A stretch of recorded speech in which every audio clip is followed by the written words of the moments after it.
Bonjour à tous et à toutes, bienvenue pour cette réunion d'information et aussi d'entraînement au concours infirmier.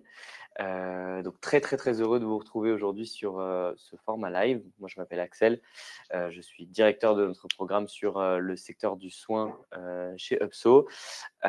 Aujourd'hui, je suis en compagnie du coup de Lorraine, qui est infirmière depuis 7 ans, également intervenante chez nous UPSO.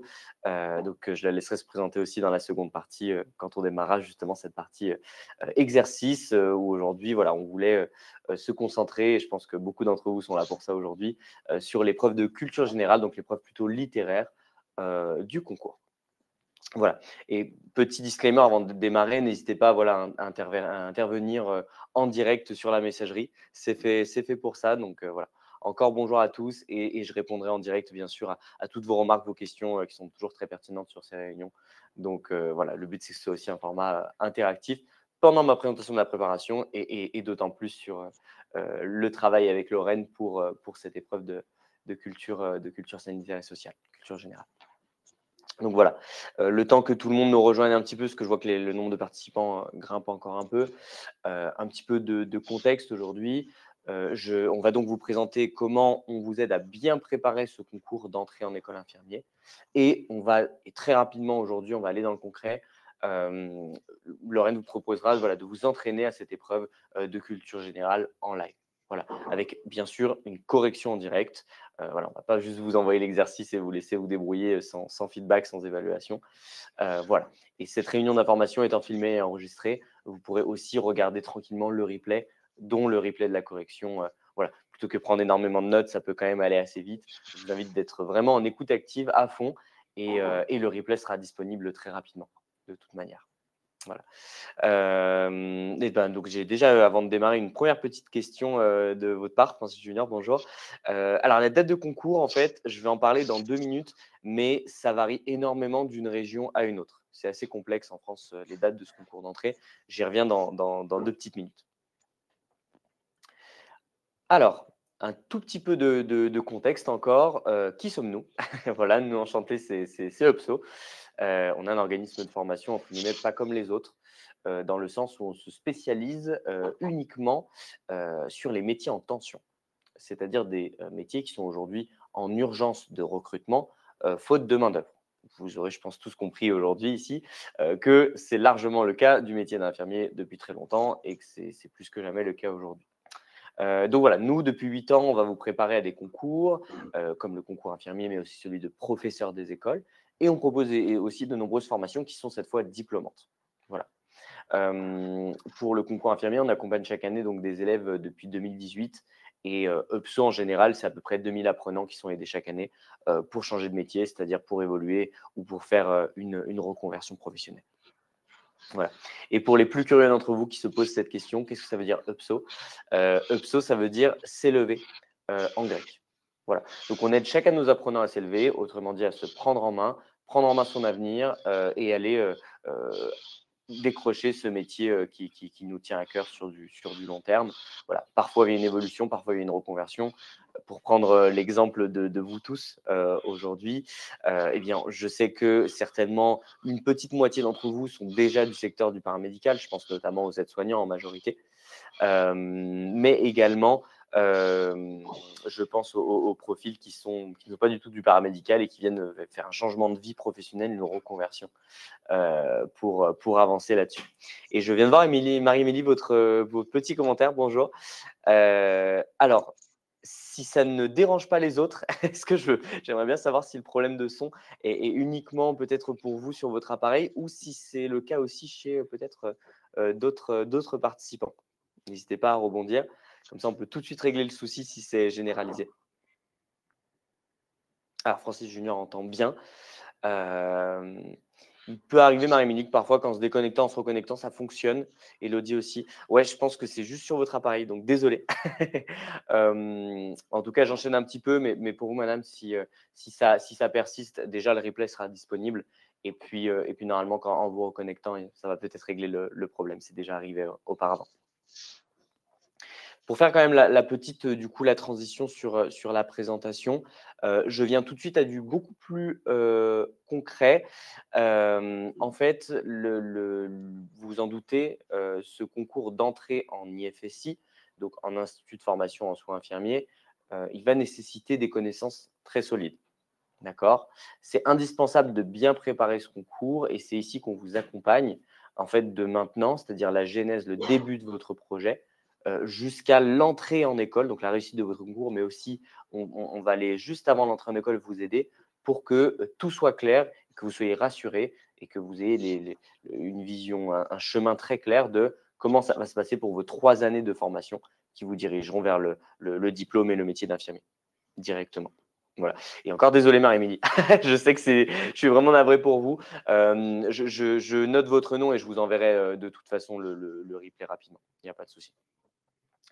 Pour faire la transition, voilà, cette diapositive, elle est toujours un peu brute de décoffrage, c'est-à-dire que, en fait, l'an dernier, on a eu la chance, nous, de réussir le concours avec 89% de nos apprenants. C'était aussi le cas d'ailleurs en 2023, exactement le même pourcentage. Par contre, comme vous pouvez le voir sur la première ligne, le taux de réussite nationale, il est quand même très faible. Il est, ces dernières années, à 27%, entre 25 et 30% chaque année, donc une moyenne de 27. D'accord? Ce qui fait qu'une seule personne sur 4 qui est volontaire, qui présente son dossier d'inscription en école, ne sera prise. OK? D'où vraiment l'importance de travailler sérieusement son concours, pourquoi pas avec nous, de le préparer sérieusement et ainsi, ça me permet déjà, Lorraine, de te faire la transition pour un exemple très clair de comment on va pouvoir vous aider sur ce concours. Je te passe la main. Bah, merci. Donc nous, aujourd'hui, on va surtout travailler, la partie, épreuve de culture générale.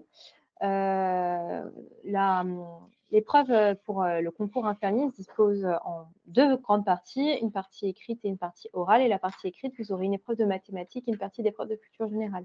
Il y a d'autres, webinaires que vous pouvez retrouver sur, la préparation aux mathématiques. Aujourd'hui, nous, on va se concentrer sur, la partie culture générale.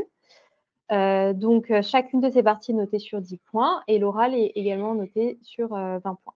Et donc après, c'est une moyenne de tout ça qui vous donne votre note pour entrer, en IFSI. Donc aujourd'hui, hop, on va passer sur l'épreuve de culture générale.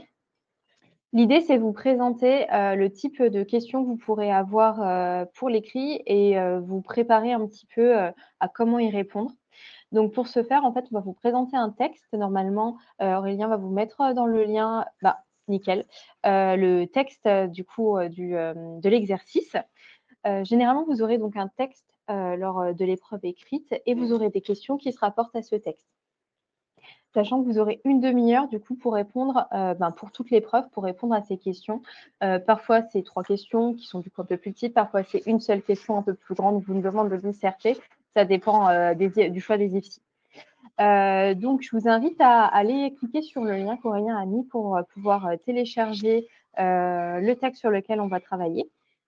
C'est un texte de Damien Mattray qui est paru dans le Figaro Santé pour parler de l'obésité chez les jeunes. Alors, donc n'hésitez pas à dire dans le chat si vous avez des problèmes pour ouvrir la page. Et donc là, je vous ai mis la question d'après. Donc, ce sera les questions qui seront en rapport avec ce texte. On vous a mis à titre d'information à côté à peu près le temps à consacrer là à chaque question. Pour la première question qui consiste à dégager les idées principales du texte, essayez d'y consacrer pas plus de 5 minutes. La deuxième question, commenter le passage souligné 5 minutes. Et la troisième question, selon vous, quelles mesures peuvent être prises afin de diminuer cette hausse de l'obésité chez les jeunes? On n'a mis que 5 minutes aussi parce que l'idée, pour aujourd'hui, c'est que vous essayez de construire un plan détaillé d'une dissertation. En fait, ce genre de questions pour répondre sous la forme d'une dissertation. On ne va pas vous demander là en 5 minutes, le webinaire, le format est un peu trop court, de nous faire la dissertation en direct. L'idée, c'est que vous essayez d'élaborer un petit peu un plan, structurer votre devoir. Comment va se passer du coup ce webinaire? On va déjà commencer par répondre aux 2 premières questions. On va vous laisser le temps de les travailler et faire une correction.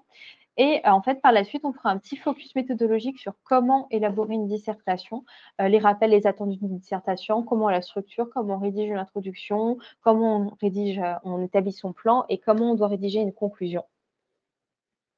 Et une fois ce petit, point méthodo fait, on fera la partie, on vous laissera le temps de rédiger votre plan et on fera une correction sur, ben, un type de plan qui pourrait être proposé, pour ce devoir. Alors, Niki, excusez-moi, je ne sais pas si je suis connectée, bah, si vous êtes là, visiblement, vous êtes connectée, je pense. Et Marie-Émilie, eh ben, je ne sais pas trop quoi vous répondre.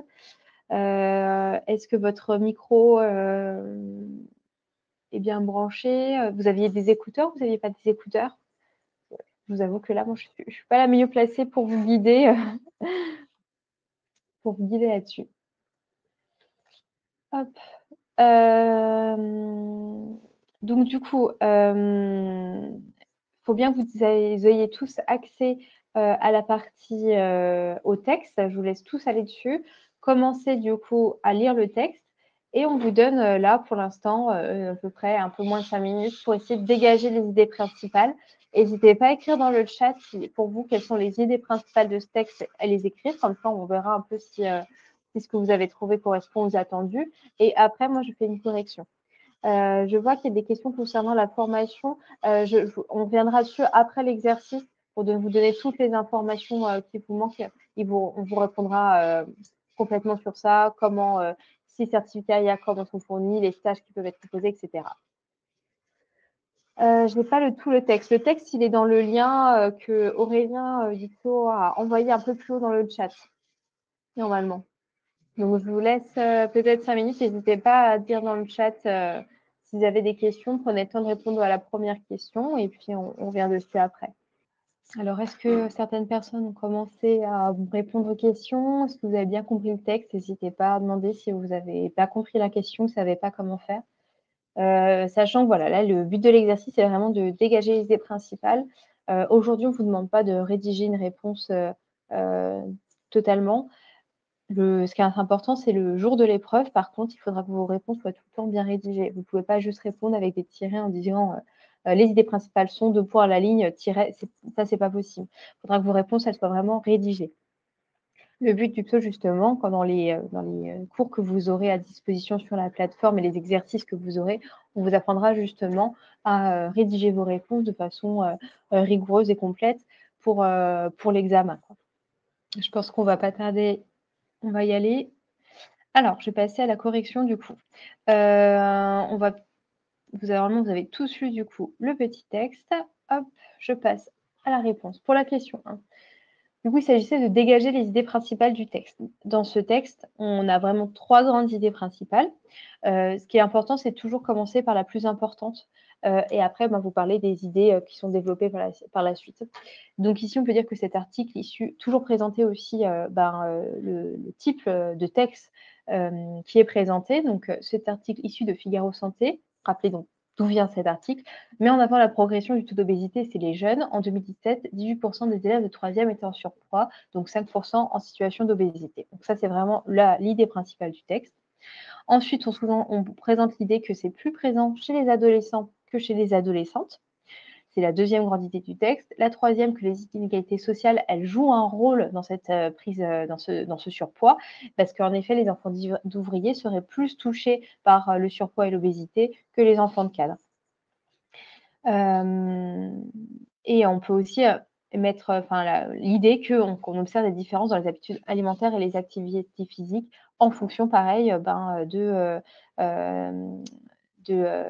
du niveau social, de l'origine sociale des enfants, ainsi que en fonction s'ils sont des garçons ou des filles, ils n'ont pas forcément ni la même habitude alimentaire, ni les mêmes activités physiques. Donc vraiment, c'est ça l'idée pour ce genre de questions. Il ne s'agit pas de résumer tout le texte, il ne faut pas que ce soit long, il ne faut pas paraphraser le texte, il faut vraiment cibler les idées qui sont présentées et les résumer succinctement. Donc, est-ce que pour cette première question, ça allait? Est-ce que vous avez des questions par rapport à ça? Je vois, il y a des gens qui commencent à écrire dans le chat, donc n'hésitez pas à dire s'il y a des choses que vous n'avez pas compris ou si vous trouvez que c'est un peu compliqué.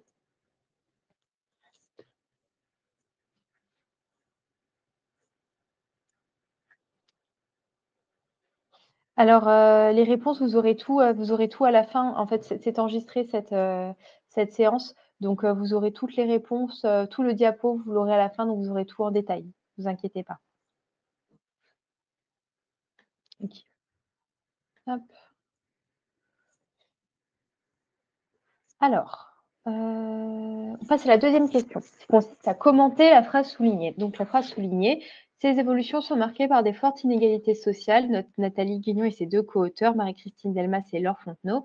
Ainsi, 24 des enfants d'ouvriers sont en surcharge pondérale et 8 sont obèses, contre respectivement 12 et 3 des enfants de cadre. Donc là, on vous demande de commenter. Ça veut dire ne pas paraphraser, ne pas redire exactement la même chose de la phrase. On vous demande d'analyser ce que ça veut dire. C'est-à-dire, de trouver, des exemples, d'analyser, d'argumenter. Pareil, ça, on vous laisse 5 minutes.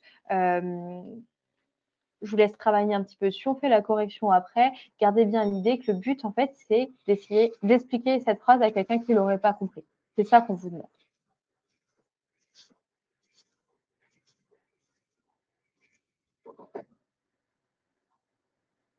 Donc pareil, je vous laisse, quelques petites minutes, puis on fera la correction après. N'hésitez pas à dire dans le chat, si vous n'avez pas compris, ou si vous avez des questions.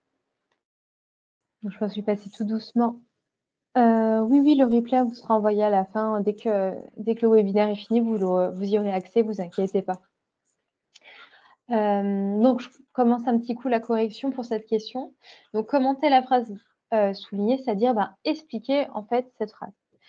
Cette phrase nous dit que, il y a des inégalités, elle nous donne les chiffres, que, du coup, les enfants d'ouvriers, ils sont plus en surpoids que les enfants de cadres. Le but, c'est, pas juste de redire exactement la même chose, c'est d'expliquer pourquoi. Vous devez commenter. Donc pour ça, je passe à la correction. Vous commencez toujours, donc vous commencerez toujours par rédiger votre réponse. Donc vous reprenez un petit peu finalement, vous réexpliquez avec vos propres mots la phrase.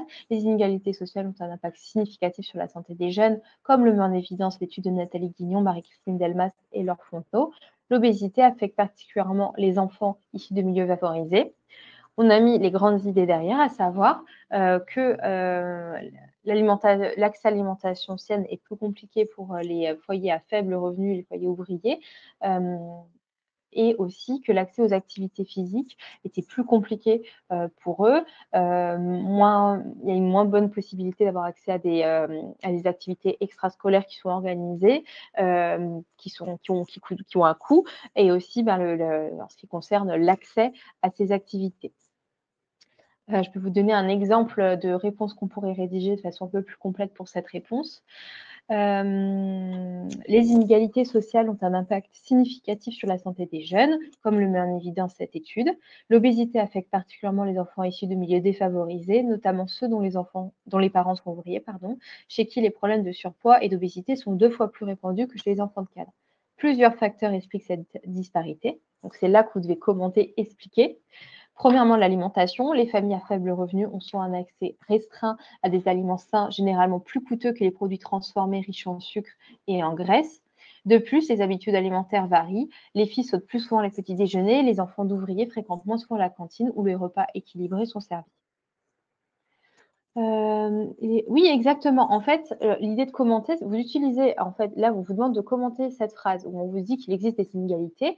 L'idée de commenter, vous pouvez utiliser le texte et aussi vos connaissances personnelles. C'est ça, en fait, l'intérêt de commenter.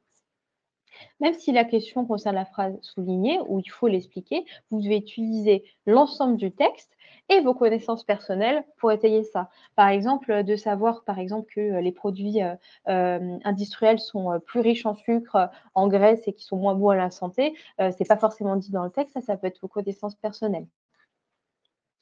Pour la deuxième partie de la réponse à cette question, du coup, deuxièmement, l'accès aux activités sportives sont également inégales. Les enfants de cadre ont davantage d'activités sportives extrascolaires organisées que ceux d'ouvriers. Ces inégalités, combinées à un suivi médical scolaire en difficulté, aggravent cette situation. Avec la réduction du nombre de médecins scolaires, la prévention et le dépistage de l'obésité deviennent plus complexes, ce qui accentue les écarts entre les différentes catégories sociales. Donc voilà un exemple de réponse que vous pouvez faire pour cette question. Vous voyez qu'en soi, finalement, une fois l'importance de rédiger quand vous serez en examen, et finalement c'est assez rapide. On vous demande juste en fait de ne pas rester uniquement sur les chiffres du caisse, mais d'essayer de les expliquer. Voilà. Alors je vois. Hop. Oui, c'est possible, hein. C'est des arguments que vous pouvez présenter, hein. Comment est notée cette question? Il faut des éléments précis. Cette question, en fait, ce qu'on veut voir, c'est votre capacité à avoir compris, à analyser, compris le texte et trouver trouver les raisons qui entraînent les causes, de cette, disparité. Donc en fait, on évalue et votre compréhension du texte au final et vos connaissances personnelles sur votre sujet et votre capacité à faire les liens, entre les 2. Hop, si on se base que sur le texte, c'est hop. Oui, alors il y aura forcément des sujets parfois qui vont pas vous inspirer, ou du coup vous n'aurez pas le choix que de vous baser sur le texte. Donc tout l'intérêt d'apprendre finalement, à bien lire et à bien, comprendre un texte. Maintenant le but justement de la prépa avec Cultio, c'est de vous, aussi, par le biais de différents cours que vous allez avoir et par le biais, des différents exercices que vous aurez, c'est de vous développer une petite, culture générale sur, les grands thèmes sanitaires pour justement, pouvoir avoir, plus de connaissances personnelles et pouvoir les ajouter, aux examens. On vous invite également beaucoup à essayer de suivre tout ce qui est actualité médico-sociale, pour avoir du, je trouve plus mes mots, avoir des choses à ajouter en plus. Si vous en avez pas et que vous arrivez quand même à répondre en utilisant bien le texte, tant mieux, mais c'est toujours un plus d'utiliser des connaissances, personnelles à côté. Voilà. Donc là, on va passer un petit focus, sur, la méthodologie de la dissertation. Donc je ne sais pas si vous vous souvenez de la question enfin, bon, je reviendrai après dessus. En fait, souvent, vous avez, la dernière question qui va vous demander plus de temps. Dès que vous voyez une question, généralement, faut que vous preniez l'habitude de répondre sous la forme d'une dissertation. Ça ne veut pas dire qu'elle doit faire, 10 pages, hein, mais ça veut dire qu'elle doit répondre à une certaine, forme, une certaine structure, à savoir une introduction, un développement et une conclusion. Le développement, vous allez voir dans le petit focus méthodologique, il se fait de différentes passions. Soit c'est une question où on va avoir un thème, différentes parties en fonction de différents thèmes, soit ça va être une question où il faut répondre oui, non et vous allez organiser votre plan de cette façon. Alors, je reviens sur le petit focus méthodologique. Hop. D'abord, la méthodologie de la dissertation, les attendus. Il faut que votre rédaction, elle soit personnelle. Pas réciter par cœur un cours que vous auriez eu, mais essayer de rebondir un peu sur le texte et de les commenter. Un peu ce que vous avez fait à la question d'avant, quoi. Apporter des connaissances personnelles et des exemples surtout. Être cohérent. On vous invite à essayer d'éviter les termes difficiles, faire des phrases plutôt courtes, éviter de partir dans des choses trop longues, vous allez vous perdre. Plus vous êtes net, clair, précis, mieux c'est. Utiliser des exemples pour illustrer vos propos, ça c'est très important. Ne balancez pas juste des idées, des concepts sans les expliquer, sans donner un exemple. C'est une vraie plus-value d'utiliser les exemples et c'est sur ça aussi qu'on va vous noter. Problématiser, ça veut dire que dès l'introduction, de voir et la construction de le plan, voir si vous avez bien compris quelle était la question du sujet et que du coup, vous avez bien organisé votre réponse pour y répondre correctement. La méthodologie. Donc là, clairement, les étapes à suivre quand vous vous retrouvez face à une question. La première étape, du coup, c'est, d'analyser, le sujet pour être sûr de bien répondre à la question et d'éviter, les hors-sujets. Alors, hop, juste revenir, voilà. Donc pour rappel, la question pour vous, c'était, selon vous, enfin, que vous allez avoir après, c'est: «Selon vous, quelles mesures peuvent être prises afin de diminuer cette hausse de l'obésité chez les jeunes?» Donc quelles mesures on peut prendre pour éviter la hausse de l'obésité chez les jeunes? Gardez ça en tête pour, répondre après. Donc d'abord, il faut observer, s'il y a une citation par exemple, donc là, c'est pas le cas, mais quels sont les auteurs, la source, le contexte. Ça permet d'aiguiller un peu parfois, on va vous donner par exemple la citation d'un auteur et vous devrez faire une dissertation dessus, la commenter. Définir, les mots-clés. S'il y a par exemple des mots qui sont compliqués, ici normalement pas trop, on n'a pas forcément besoin de trop travailler sur les définitions. Mais par exemple, peut y avoir des questions où je vous demande de définir, l'humanité, le soin et cetera. Faut bien définir ces mots pour être sûr, encore une fois, de ne pas partir sur un hors sujet.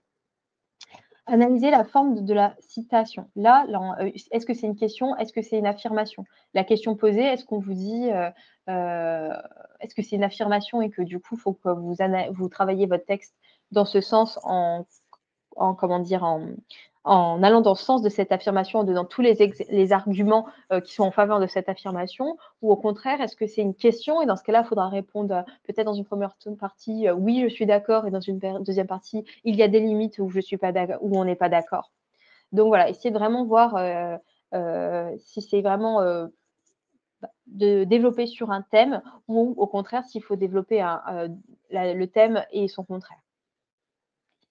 Reformuler la citation pour en clarifier le sens.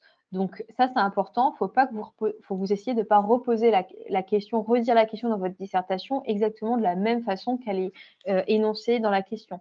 Là, en essayant de vous la réapproprier avec vos propres mots, vous montrez bien que vous l'avez compris et assimilé. Donc ça, pareil, c'est un plus pour la notation par la suite.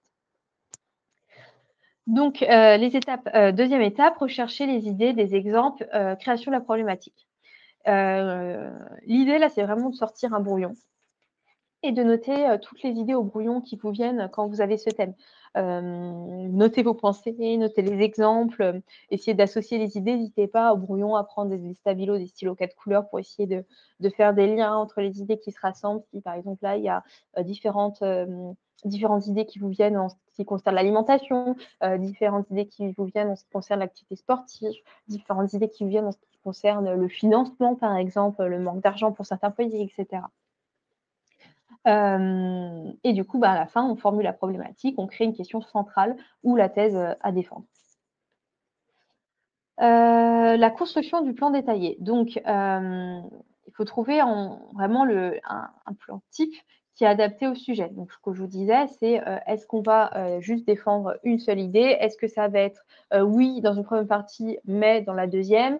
Est-ce que du coup, on organise le plan en 2-3 parties? Là, ça va dépendre d'autant, d'arguments finalement que vous avez à développer. Là, si par exemple, on part, je ne sais pas s'il y a un thème où on va parler d'abord de l'alimentation, du sport, de l'accès financier, ça nous fait 3 parties. Si on voulait parler que du sport et de l'alimentation, ça nous fait que 2 parties. L'idée, c'est qu'il y a une partie par grande idée développée. Ensuite, l'idée, c'est vraiment de développer l'idée principale avec des exemples et des arguments. Vous commencez toujours par l'idée la plus importante. Quand vous avez une question de dissertation, vous avez ce thème et généralement, vous aurez différentes idées qui vous viennent. Il y a des idées qui sont plus importantes que d'autres, des exemples qui sont plus importants que d'autres. Il faut toujours prioriser en commençant par l'idée principale, la plus importante. Donc voilà ce qui est mis en dessous. Le plan doit suivre une progression logique et fluide. On commence par les idées les plus évidentes avant d'aborder les concepts plus complexes. Voilà. La rédaction. Donc, l'introduction, elle amène le sujet et pose la problématique. Le développement, c'est là où il y a les différentes parties. Donc, chaque partie débute par une idée directrice, donc la plus importante, composée d'arguments et après des exemples. Et comme on dit, à chaque fois, on priorise la plus importante en premier, et ainsi de suite. Et la conclusion qui répond à la problématique et qui permet éventuellement une ouverture. C'est pas obligatoire que vous ayez tout le temps une ouverture sur vos dissertations. Si vous n'en trouvez pas, la mettez pas. C'est mieux de pas en mettre que de mettre quelque chose qui est hors sujet.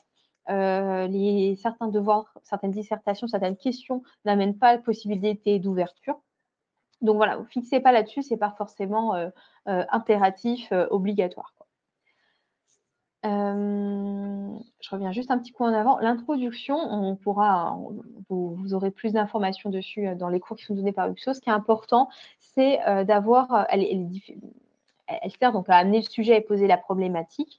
Essayez d'avoir une accroche. Commencez par poser le contexte dans votre introduction. Par exemple, là, on parle de l'obésité des jeunes, pas commencer direct en disant comment faire pour éviter l'obésité chez les jeunes. Non, l'idée, c'est par exemple de commencer une introduction en disant de nos jours, on a constaté ces dernières années une hausse de temps d'obésité chez les jeunes, notamment dans les catégories ouvrières. C'est un véritable souci de prise en charge pour l'état de. Enfin bref.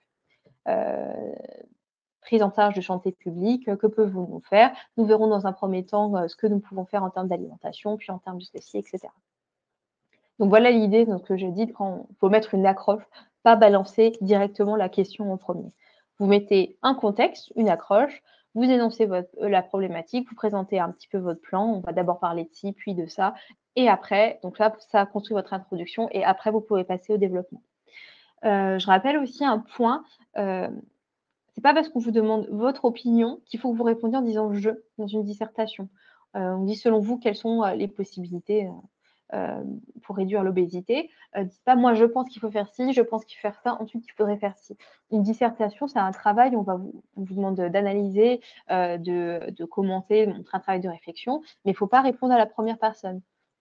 Vous pouvez utiliser, il est admis, qu'il y a de l'obésité. Nous pouvons donc nous poser la question de comment faire pour l'enrayer. Premièrement, il serait possible de faire ci, et cetera. Donc, ne pas utiliser, le jeu pour les dissertations. Voilà, je ne sais pas si c'est clair jusqu'à maintenant. Vous n'hésitez pas à me dire dans le chat s'il y a des choses, qui sont, pas claires dans ce que je raconte ou si c'est un peu trop vite, hein. Les conseils à avoir pour la dissertation, déjà soigner la mise en page. Ce sera quelque chose que vous allez rédiger à la main. Il faut vraiment aérer votre dissertation. Faire des paragraphes distincts avec l'introduction, le développement, différentes parties. Si vous avez 2 parties, vous laissez de l'espace entre les parties et la conclusion. Hésitez pas à faire des dégagements, vous savez, des alinéas en début de paragraphe pour montrer que vous êtes, dans un nouveau paragraphe. Il faut vraiment essayer de soigner, la mise en page, la présentation. En deuxième, le style. Alors évitez, le jargon, les phrases trop longues ou familières. Moi, je dis souvent, dans les devoirs, évitez le langage parlé à l'écrit. C'est-à-dire, je pense que vous êtes d'accord avec moi, on ne parle pas de la même façon, à l'oral que de la façon dont on écrit. Quand on lit un livre, on voit bien que c'est pas, écrit de la même façon que la façon dont on parle. Donc évitez d'écrire comme vous parlez, si on peut dire. Petite question Francis, c'est combien de minutes pour la dissertation? Et ben, en fait, si par exemple on vous présente là, les 3 questions pour, le jour J, il faut vraiment minimum que vous mettiez, allez, 7 minutes sur les 2 premières questions, on va dire max 10 minutes et vous laissez 10 minutes pour, la dissertation. Vous savez que cette question vous prendra plus de temps, donc il faut vraiment, que, vous laissez un maximum de temps pour la dissertation. La longueur de texte attendue, vous serez forcément limité du coup par, le temps, hein. Là, vous aurez que 10-15 minutes en soi, pour, la partie vraiment dissertation. Heu, L'idée, c'est, plus qu'une longueur, il faut qu'elle soit bien structurée. Si au final ça fait, qu'1 demi-page à 4, mais vous m'avez bien fait une introduction bien claire, un développement, différentes parties, où il y a bien un argument pour chaque partie qui est pertinent et une conclusion, c'est bon. Plus vous pouvez donner d'exemples et d'arguments, mieux c'est, mais mieux vaut qu'il y en ait un petit peu moins et que ce soit bien structuré, que, vous partiez dans une logorrhée bancale, dans votre dissertation. Pour ce qui est le dernier conseil, utilisez des exemples, des références plutôt précises et adaptées à l'argumentation. Partez pas dans des exemples où vous n'êtes pas sûr de vous, l'explication est un petit peu bancale, si ça se sentira pas. Le correcteur, il va sentir que c'est pas hyper, carré votre truc. Et la longueur, je vous dis, c'est marqué sur la copie, parfois ils vont vous dire, 15 lignes, c'est 20 lignes attendues. Parfois, ils vous le marqueront pas, ça dépendra des IFSI. Sachant que, voilà, une vingtaine de lignes, c'est pas si long, hein, ça fait une demi-page à 4 à peu près, hein, donc c'est pas, si long que ça. En fait, le travail va vraiment être dans la méthodologie pour vous. C'est tout l'intérêt finalement de la prépa, de prendre les réflexes de comment, analyser un texte, comment élaborer une dissertation, comment avoir vraiment vos grandes idées pour que la rédaction se fasse, finalement rapidement derrière. Il faut que vous ayez les réflexes de toujours structurer votre réponse avec une introduction, un développement, une conclusion. Les critères d'évaluation, justement. Donc la pertinence de l'analyse du sujet, que vous avez bien compris la question, vous n'êtes pas parti, dans n'importe quoi faire un hors sujet en répondant à côté la question. Que la problématique, du coup, elle est bien posée, qu'elle est bien identifiée. La qualité du plan et la cohérence de l'argumentation, donc ce soit logique. Vous avez bien commencé par parler, de ce qui était le plus évident en premier, que les arguments donnés, ils soient pertinents et du coup la variété, la précision des exemples, derrière, faut évidemment que les exemples que vous avez choisis pour illustrer votre argumentation, ça colle quoi, que ça sort pas de nulle part.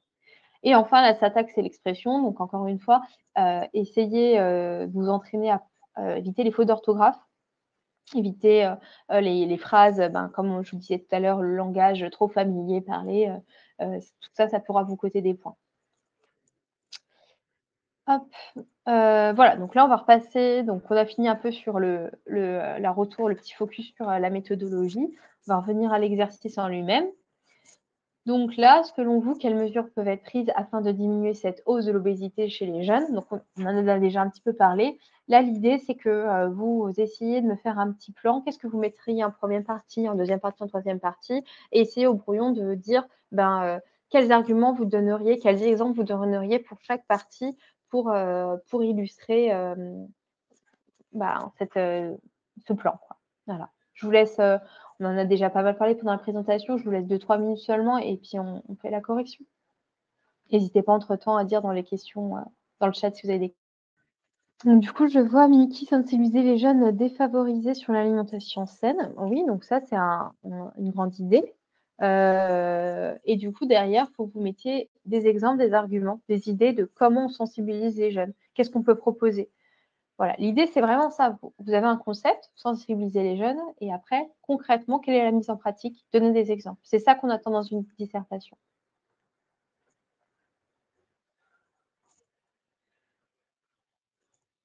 Là, je vais passer, je pense, tout doucement à la correction, qu'on ait le temps encore après de finir de tout corriger. Alors, du coup, l'idée d'un plan détaillé.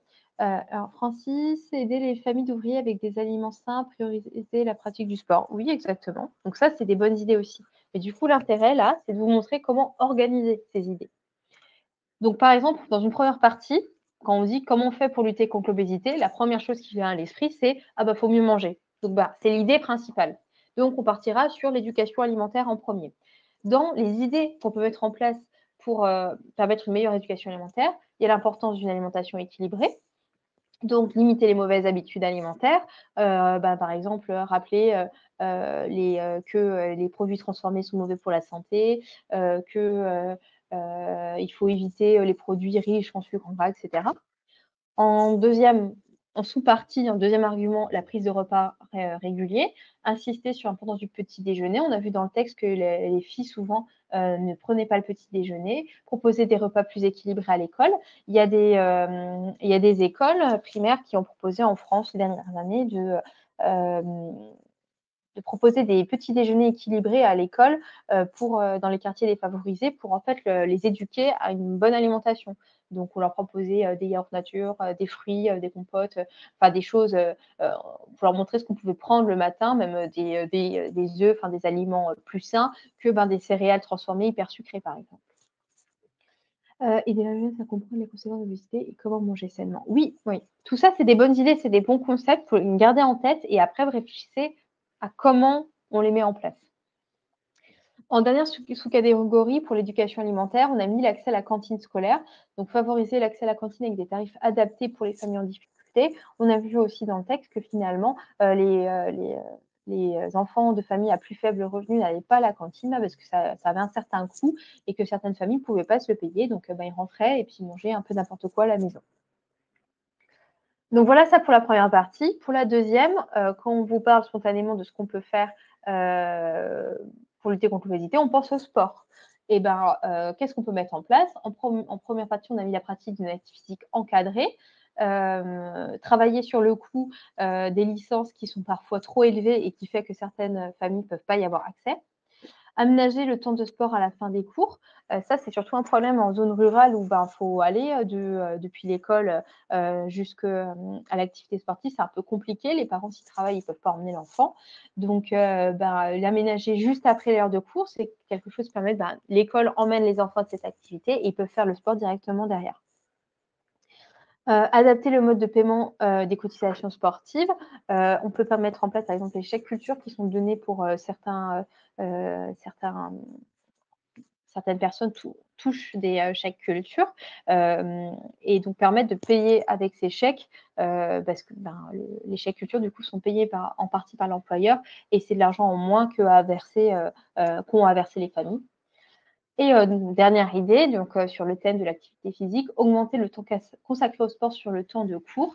Et donc, l'idée, c'est vraiment d'inculquer une véritable culture de sport dès le plus jeune âge.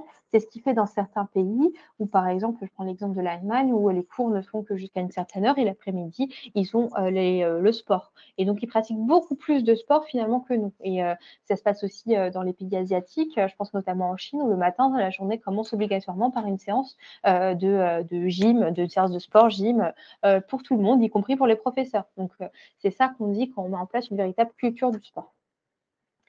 Utiliser l'image du sport au niveau pour influencer les jeunes, il y a des campagnes publicitaires. Oui, ça peut être une idée aussi, ça peut y participer, exactement.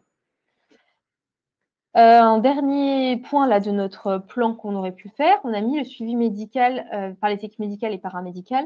N'oubliez pas que vous passez un concours, en tant pour être infirmier, donc c'est bien aussi de parler de l'importance et de la plus-value, des équipes médicales et paramédicales.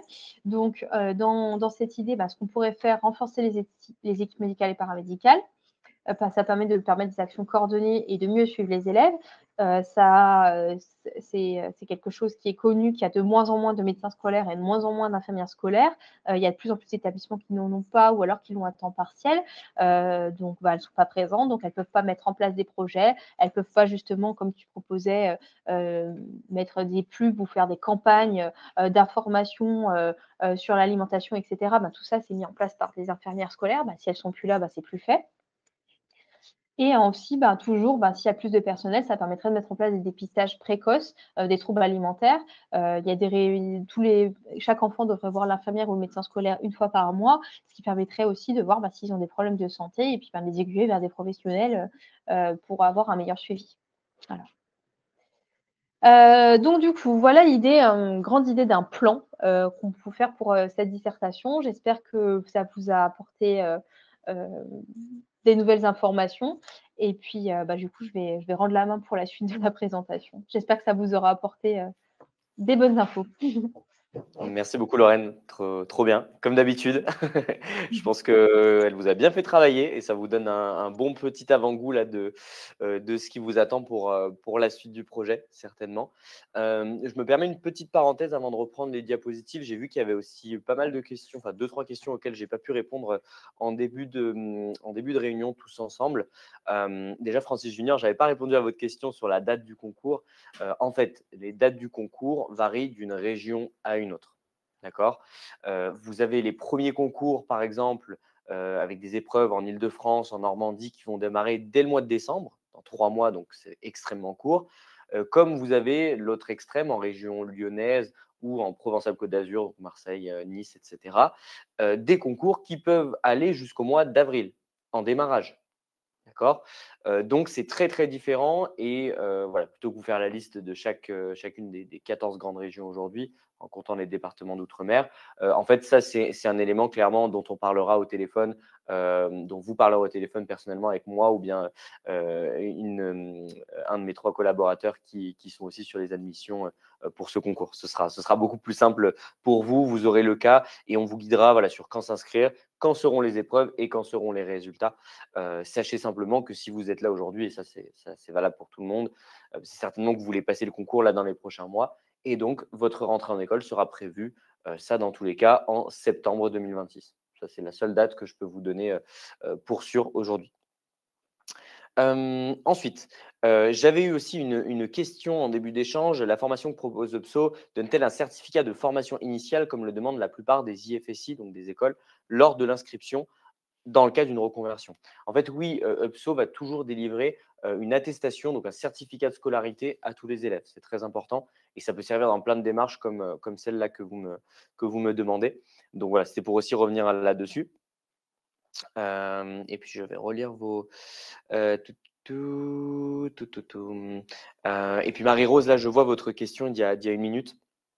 Au niveau, en fait, quand on passe par la formation continue, ou initiale, hein, d'ailleurs, mais en tout cas, quand on est en reconversion, en évolution professionnelle et que vous faites cette préparation avec nous, c'est uniquement, voilà, dans le cadre, d'un projet, d'évolution. Ce que je veux dire par là, c'est que pour toutes les personnes, qui viennent nous voir aujourd'hui, mais qui n'ont pas encore travaillé 3 ans dans leur carrière, ce qui est la condition pour accéder au concours, eh bien, en fait, voilà, vous ne pouvez pas y accéder et la seule solution, c'est de passer par Parcoursup, mais Parcoursup, c'est vraiment encore plus sélectif que le concours et c'est vraiment uniquement pour les très jeunes qui viennent d'obtenir leur bac. D'accord? Sinon, c'est quasiment impossible d'accéder en école par Parcoursup. Il faudra donc attendre d'avoir cotisé, d'avoir travaillé ces 3 ans à temps plein sur le sol français pour être éligible. Voilà, donc point très, très important avant de passer à la suite. Et je me permets juste de répondre à la nouvelle question qui est venue avant d'enchaîner. Le stage ou la mission de bénévolat n'est pas obligatoire. Alors oui, pour répondre à la question, ça appuie votre candidature, mais ce n'est pas un facteur décisif pour réussir ou pour rater son concours. D'accord? La note que vous aurez aux épreuves, c'est ça l'important. D'accord? C'est-à-dire, vous avez une note sur 40, vous avez 10 points pour l'épreuve dont Lorraine vous a parlé aujourd'hui, l'épreuve de culture générale, 10 points sur les mathématiques et 20 points, donc la moitié, sur l'épreuve orale professionnelle. Alors oui, si vous êtes rusé, vous allez me dire que bah oui, un stage ou un bénévolat appuiera votre candidature lors de l'oral, c'est vrai, mais vous pouvez tout à fait réussir sans avoir fait de stage ou d'épreuve de bénévolat. Si votre projet est solide, que vous savez bien vous vendre et puis on va vous préparer à ça, la note maximale, vous pouvez l'obtenir. Voilà. Hem, Encore une question. Vous êtes très curieux, c'est parfait. Marie-Rose, les 3 ans doivent vraiment être à temps plein, d'accord? Si vous avez fait, 8 ans de travail, à 50, donc ça fait 4 ans à temps plein, pas de souci. Par contre, voilà, 3 ans, si vous avez fait des contrats par-ci par-là et que ce n'était pas vraiment à temps plein, malheureusement, ça ne suffira pas pour être éligible aujourd'hui. On en reparlera, voilà, avec chacun d'entre vous de façon plus détaillée quand vous prendrez rendez-vous. On va vous remettre aussi rapidement là le lien de rendez-vous pour discuter avec moi ou mes équipes. Mais en tout cas, c'est vraiment cette condition que l'État demande aujourd'hui pour se présenter au concours. Pour revenir du coup sur notre fonctionnement, comment maintenant concrètement on va vous aider à réussir ces épreuves. Déjà, pour moi, le point qui est le plus important, c'est pour ça qu'on le voit en premier, c'est que notre formation va être super flexible. Vous la démarrez quand vous voulez. D'accord? En fait, nous, on va vous demander au téléphone ou en visio quand on se rencontrera, vos temps, vos heures de disponibles chaque semaine pour faire un planning de préparation qui est totalement sur mesure, selon, encore une fois, vos disponibilités, mais selon aussi vos dates de concours. D'accord? Et cet emploi du temps, vous pourrez le moduler au fil de l'eau. Voilà, de sorte à ce qu'on atteigne à chaque fois nos objectifs, encore une fois, selon vos dispos et la date du concours qui est forcément l'échéance numéro 1 à avoir en tête. Moi, que mes professeurs vous accompagnent 3 heures par semaine ou 30 heures par semaine, c'est pareil, on a les disponibilités et du lundi au dimanche. D'accord? Donc ça va vraiment être selon vous et selon la date du concours. Maintenant, d'un point de vue, entraînement, parce que ça fait aussi un peu la passerelle avec ce que Lorraine, vous a transmis tout à l'heure, en fait, on va mettre vraiment le paquet. Vous pouvez le voir sur cette diapositive. Tout est fait pour que vous soyez ultra bien entraîné, même sur un temps limité. On va mettre à disposition, selon les élèves et selon les profils, entre 15 et 25 concours écrits blancs corrigés. D'accord? C'est-à-dire que vous aurez accès, en illimité quand vous voulez à ces épreuves types, d'accord? Que ce soit sur la partie mathématiques ou la partie culture générale comme vous l'avez vu aujourd'hui et vous allez pouvoir faire des simulations d'épreuves en conditions réelles avec derrière une correction, par l'un de nos professeurs dont fait partie Lorraine. Voilà, une vraie correction. C'est pas juste un polycopier qu'elle va vous renvoyer. Elle va vraiment analyser votre copie, vous donner une note finale et plus intéressant, vous faire les annotations pour vous perfectionner et que, ben, quand vous arriverez le jour J, sur la vraie épreuve, dans votre école, on puisse aller chercher la note maximale ou presque. C'est vraiment l'objectif qu'on s'impose parce que le concours est tellement sélectif que voilà, on veut aller chercher, du 15, du 16, du 17 sur 20, voire si possible du 20 sur 20. Voilà. Je me permets une petite parenthèse, si vous avez commencé aussi dans vos prises de renseignements à regarder les offres, les accompagnements d'autres organismes, qui préparent ce concours infirmier, vous avez peut-être vu sur les sites que le nombre de concours blancs que nous on va proposer est souvent supérieur à ce qui va se faire habituellement. Ça, c'est vraiment quelque chose, c'est grâce à notre recul et notre expérience sur le sujet, on fait le choix en fait chaque année globalement d'augmenter le nombre de copies de corrections disponibles parce que en fait c'est tellement important. Puis c'est un quota. Donc si vous finalement vous n'avez besoin que de 8 euros blancs et de 10 concours et 10 écrits blancs corrigés, très bien.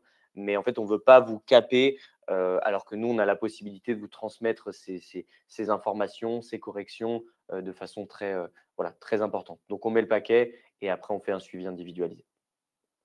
Je j'ai pas détaillé aussi sur la partie oro blanc, ce sera encore une fois des vraies mises en situation. D'accord? Quand vous regardez là 10 à 15 euros blancs, ça veut dire 10 à 15 visioconférences, simulation, face caméra avec un professeur, juste pour vous. D'accord? Ce n'est pas du cours collectif, c'est vraiment qu'une simulation juste pour vous. Vous prenez rendez-vous, faites votre simulation et vous aurez votre retour en direct avec le professeur. Et merci Elodie pour le petit commentaire, ça fait très plaisir. Sur la partie cours particulier, je me permets de ne pas le détailler aujourd'hui. Je vous en reparle un petit peu plus tard dans les diapositives. Voilà. Par contre, là, je viens d'avoir une question extrêmement intéressante et qui vient compléter ce que je viens de dire. À combien de temps on estime le temps de préparation pour se présenter au concours? Ça va vraiment dépendre du profil. OK? Si vous êtes vraiment en totale reconversion, en moyenne, si je mets absolument tout dedans pour ne pas vous mettre de temps caché, comptez 190-200 heures. D'accord? Que vous vous prépariez sur 1 an et demi ou sur 3 mois, comptez ces 200 petites heures de formation. D'accord? C'est quand même costaud. Donc, on veut aller sur ce taux de réussite le plus proche possible de 100. C'est ça que ça va vous demander. En revanche, si, je pense à notamment vous qui m'avez posé la question, si vous êtes, auxiliaire de puériculture, aide-soignant ou autre, prévoyez aux alentours de 150-160 heures. Voilà. Parce que vous aurez un peu moins de cours particuliers, enfin pardon, vous n'aurez pas de cours particuliers en plus de tout l'accompagnement dont je parle. Aujourd'hui, vous aurez moins d'examens blancs parce que vous en avez moins besoin. Vous irez peut-être plus vite sur certains contenus e-learning d'apprentissage en autonomie et donc vous avez 20-25 de temps en moins. Donc voilà, 150-160 heures au total. Voilà, voilà. Francis Junior, là, on va vous mettre là très rapidement le lien de rendez-vous. Voilà, il s'affiche sur votre écran pour prendre rendez-vous et mon collègue Aurélien vous le remettra aussi en fin de présentation de façon à ce que vous repreniez aussi tout ce rendez-vous. Le lien de rendez-vous est toujours là sur notre site, mais là, si vous voulez cliquer dès maintenant pour prendre rendez-vous, c'est possible aussi. Maintenant, transition sur l'accompagnement, parce que oui, tout ce que j'ai dit là en termes de suivi pédagogique, eh ben, en fait, il y en a encore plus, d'accord, dans notre façon de voir les choses. C'est que, bon, vous le savez peut-être pour certains d'entre vous, notre direction se situe à Lyon. C'est là qu'on a ce beau studio. Et c'est là aussi qu'on a notre équipe de suivi pédagogique dont fait partie Marin, là, que vous avez sur la diapositive. En fait, l'idée, c'est qu'en plus des professeurs, donc des jurés au concours comme Lorraine, vous ayez aussi une équipe de suivi pour, encore une fois, faire le bilan quotidiennement avec vous du début à la fin de la préparation. D'accord? Et quand je dis fin de la préparation, ça va même au-delà du concours, ça va aussi à la préparation à l'entrée en école. Le financement, se rassurer sur certaines connaissances, etc., etc. Ils peuvent vous répondre sur tout et n'importe quoi, c'est leur travail. Donc, dès que vous êtes inscrit, que vous avez fait votre bilan d'entrée en formation, que vous avez votre calendrier, vous avez un suivi aussi qui va s'opérer pour répondre à toutes vos questions via messagerie, téléphone ou visio. Voilà. C'est vraiment important pour nous et ça, vous n'avez pas de quota. Vous pouvez faire un rendez-vous toutes les 2 semaines ou un rendez-vous tous les 3 mois avec ces équipes. Vous pouvez leur écrire autant de messages que vous voulez sur la messagerie. Voilà, ça c'est hors de question, nous, de vous limiter là-dessus parce que voilà, c'est important que vous ayez ces points d'avancement réguliers et réponse à toutes vos questions au quotidien. Sinon, on ne vous rassurerait pas vraiment, on va dire. Donc voilà, important que je fasse aussi cette parenthèse aujourd'hui. Je viens de vous parler de la messagerie instantanée. En fait, ça fait partie de quelque chose de plus global qui est notre plateforme UPSO d'apprentissage. D'accord? Aujourd'hui, on est une plateforme qui est vraiment élaborée, très, très, très élaborée pour vous préparer. On a une équipe technique qui travaille en permanence dessus. En fait, le but, c'est que tout UPSO est sur la plateforme que vous avez sous les yeux. Absolument tout ce que j'ai dit aujourd'hui. Vous rentrez votre mail, votre mot de passe et vous êtes tout de suite, alors je sais que c'est un peu petit, mais vous êtes tout de suite ici sur votre page d'accueil avec ce que vous avez, les tâches que vous avez à faire prochainement, où vous en êtes dans votre préparation, les dernières notes que vous avez eues. Et après, vous avez aussi 3 autres onglets pour aller plus dans le détail, mais vous voyez que ce sera une plateforme relativement simple et surtout qui centralise tout. D'accord? Vous n'allez pas avoir des fiches volantes, sauf si vous souhaitez imprimer vos cours, mais sinon, on ne vous oblige pas à tout imprimer. Vous n'aurez pas non plus 15 000 mails qui peuvent aussi polluer votre adresse mail et surtout être rapidement perdus. Non, non, tout est sur votre compte UPSO. Voilà. Très bonne question par rapport au financement de France Travail. J'y viens dans quelques instants parce que je vais vous parler du financement juste après. Pour revenir à la plateforme, c'est vraiment un fil rouge où vous allez vous laisser guider au quotidien. D'accord? Donc, ça va être fluide, vous avancez à votre rythme. En fait, vous avez juste à valider vos tâches quotidiennes et vos corrections aussi sur les gros exercices, sur les examens blancs. Elles vont tomber systématiquement et rapidement suite au travail des professeurs. Voilà. Hem, Sachez juste pour vous donner vraiment une idée précise de l'accompagnement au quotidien, une réponse à la question via la messagerie instantanée, vous l'aurez quasiment toujours dans la journée, parfois même en quelques minutes, même souvent. Et une correction de copie, je pense aux grosses corrections d'examen blanc, pas petits exercices. Les corrections d'examen blanc, en moyenne, on est sur 24-36 heures de temps de correction moyen. Donc ça pourrait être dans la journée ou au pire sous 2 jours grand maximum. On arrive à être vraiment efficace là-dessus. On n'est pas comme sur les corrections comme avant au collège ou au lycée qui pouvaient prendre 2-3 semaines. Non, non, on va être vraiment plus réactif que ça. Voilà. Et merci Carole pour le petit commentaire. Vous pouvez nous laisser, pas de souci. Je ne me vexerai pas, c'est promis, puisque de toute façon, vous avez un replay qui sera dispo très rapidement. Alors, pour moi maintenant, passer hop, à la suite. Et bien justement, voilà, je vais rapidement répondre à la question du financement. En fait, que ce soit cette préparation concours ou tous nos autres programmes chez UPSO, on va toujours différencier 2 offres d'accompagnement.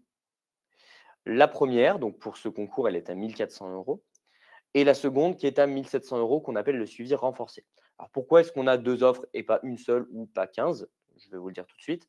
L'offre d'accompagnement à 1 400 €, elle sert vraiment aux personnes qui sont déjà du paramédical, d'accord? Où on a mis moins d'accompagnement que l'accompagnement renforcé que vous avez à droite de la diapositive, qui est lui plutôt fait pour les profils en reconversion. Concrètement, en fait, avec le recul, on a vu et mis en place ça, nous, il y a déjà quelques années. En fait, on sait très bien que, évidemment, en conversion, vous partez de plus loin, donc d'où le temps de formation plus élevé, et aussi le nombre, si vous voyez un petit, le nombre de corrections et de cours particuliers qui va forcément être plus élevé parce qu'on répond simplement aux besoins d'apprentissage. Voilà. Je tiens tout de même à préciser pour ceux qui sentent que l'accompagnement classique à 1 400 € il suffit, vous aurez tout ce que j'ai présenté aujourd'hui et dedans. D'accord? C'est juste les quotas de correction et de cours particuliers qui est plus faible. Mais tout ce qui va être convention de stage si vous voulez faire un stage, échange illimité via la messagerie, quand même beaucoup d'euros blancs, tous les contenus, toutes les attestations qu'on peut vous faire d'un point de vue administratif, ce n'est pas en option, hein, c'est tout dans ce prix et dans ces accompagnements-là que vous avez sous les yeux. C'est quand même important. Voilà. Je n'ai toujours pas répondu à la question de comment financer, donc je vais le faire tout de suite. En fait, le financement d'une préparation de concours va très souvent passer par les fonds personnels ou surtout dans un premier temps, le CPF. D'accord? En fait, France Travail, et je l'ai mis sur cette diapositive, peut en théorie financer, puisqu'on est recensé, on est reconnu aux yeux de l'État et parfois partenaire aussi sur certains de nos programmes avec France Travail. Maintenant, pour être totalement franc avec vous, les budgets des financements publics dont France Travail sont extrêmement réduits, voire inexistants selon les régions et selon les agences de France Travail. D'accord? Donc, considérez que ce sera très compliqué, même si en théorie, pour vous répondre, voilà, vous pouvez techniquement passer par France Travail, mais nous, souvent, ce qu'on va faire, c'est plutôt utiliser bien sûr le compte formation. 90% de nos élèves ont assez de CPF pour financer déjà une bonne partie de la prépa. D'accord? Et le reste à charge, parce qu'on est capé à 60% de prise en charge avec le CPF, c'est la loi.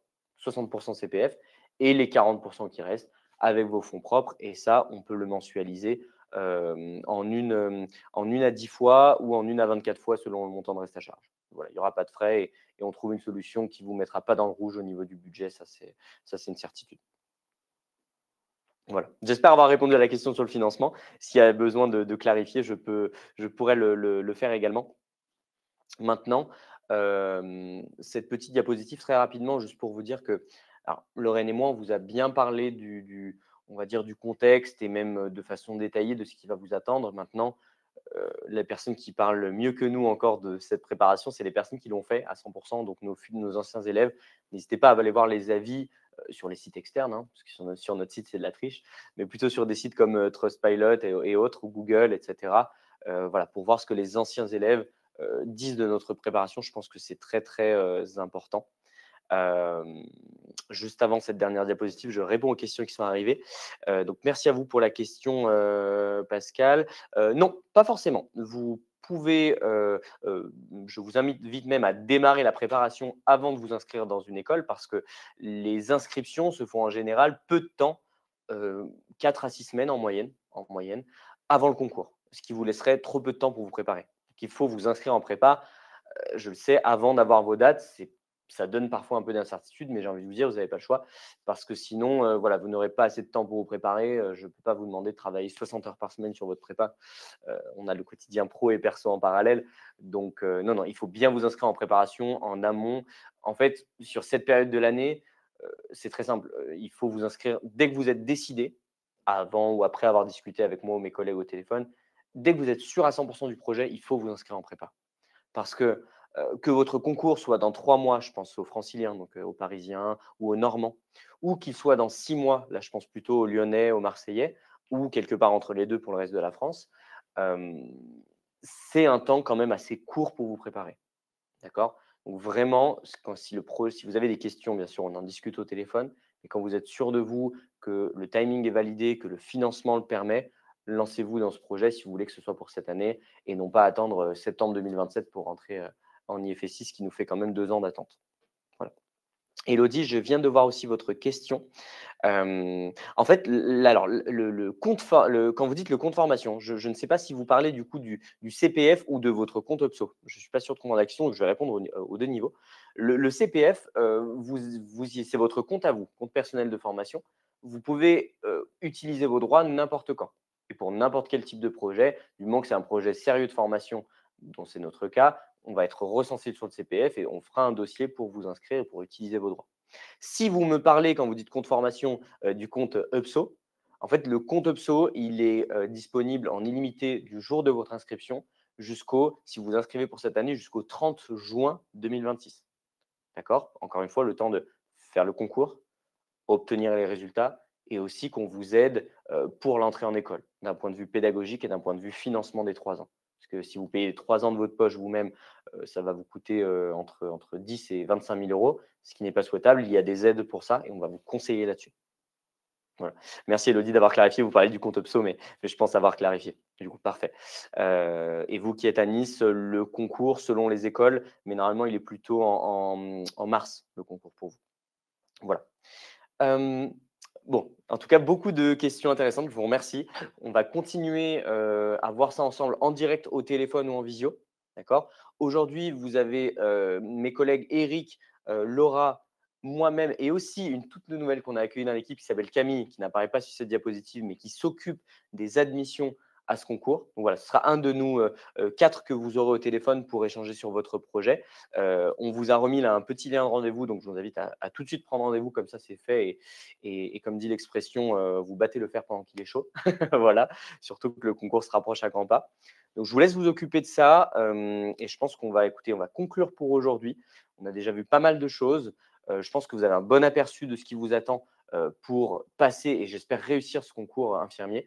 Voilà, très heureux comme d'habitude de partager ce moment avec vous. Peut-être aussi donner encore plus l'envie à ceux qui s'interrogeaient de se présenter à ce concours. Et autant on n'a pas beaucoup parlé du métier aujourd'hui, mais je pense qu'on est tous d'accord aujourd'hui pour se dire qu'on est sur un beau métier et qu'il y a du boulot à ce niveau-là en France. Donc c'est pour ça qu'on est là. Voilà, donc je vous souhaite à tous une très très belle journée et puis je vous dis à bientôt.